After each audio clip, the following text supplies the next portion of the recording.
Hundreds of Canadian soldiers said quiet goodbyes, leaving behind wives and children. It was Canada's first official combat deployment in half a century, and it felt different. They loaded live rounds into magazines, boarded massive aircraft, and braced for the unknown. Their destination, Kandahar Airfield. It was surreal, like stepping into a war documentary. As their plane descended, it suddenly jerked, evasive maneuvers. Adrenaline surged. The ramp dropped. Dust swirled. All they saw was desolation. A biblical landscape, lifeless and dry, with a heat that scorched. They were no longer in training. This was the real thing. As boots hit the tarmac, the weight of war settled. American soldiers, young, fit Californian, greeted the older Canadians with skeptical glances. "Who are these guys?" they seemed to say. But when the first Canadian vehicle rolled off with an "I Heart Suit New York" bumper sticker, even hardened Americans were moved. This wasn't just deployment. It was solidarity, brotherhood. War had begun. Their mission: help trap fleeing Al-Qaeda forces in the Shai-Kot Valley before they slipped into Pakistan. Special forces had pushed them into the Hindu Kush foothills. Now, it was up to the Canadians to help seal the net. Fantasies emerged. What if they caught bin Laden? Orders came quickly. The mood shifted. Faces were camouflaged. Rifles loaded. Blessings whispered. 12 Chinooks roared to life. One soldier, fresh from Edmonton, sat across from a Delta Force sniper who nodded, "We're going into a hornet's nest." That stuck. Everyone felt it. The flight was turbulent, dodging mountain winds and the threat of SAMs. Then silence. The ramp opened. The loadmaster shouted, "Get out." The soldiers spilled into a mountain war zone. The intel said 40 to 60 enemy fighters. Close combat was expected. The terrain was brutal, the enemy elusive. But the Canadians weren't backing down. They were here, deep in Taliban country. It was go time. The Shai-Kot Valley was vast, high, and deadly. Canadian soldiers climbed its crags with full packs, searching caves, scanning ridgelines, hearts pounding. The mission was search and destroy. If they found Taliban fighters, they'd eliminate them. If they found weapons, they'd destroy them. Guerrilla tactics ruled these hills. Shots rang out from nowhere, in silence.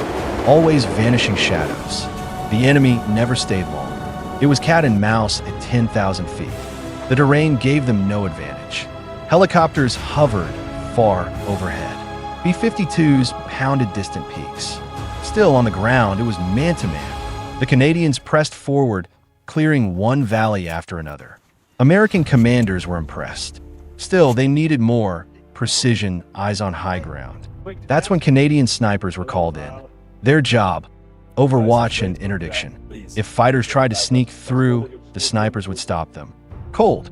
The mountain war had just changed, and the Canadians were about to leave their mark in military history. Canadian snipers moved in small teams, just 2 men, 1 shooter, 1 spotter. Their task was grim but vital. Overwatch, surveillance, elimination. They were given sectors to cover, boxes on a map, and strict rules. Don't go beyond. Airstrikes were a constant threat, but terrain dictated strategy. If they couldn't get the shot, they had to move. Even outside the box, they knew the risks, friendly fire, misidentification, but they went anyway. The mission came first. Across ridges, enemy fire cracked. If Americans were pinned, the Canadians responded. The snipers saw it all. Tiny movements, shapes in the distance, moments to decide. And when the target was clear, they acted. One sniper spotted a 3-man team. One carried an RPK, automatic fire. He fired. A miss. The enemy flinched but didn't flee. A second shot, close. Adjust. Breathe. Then came a third shot. It landed. The target dropped. It was quiet.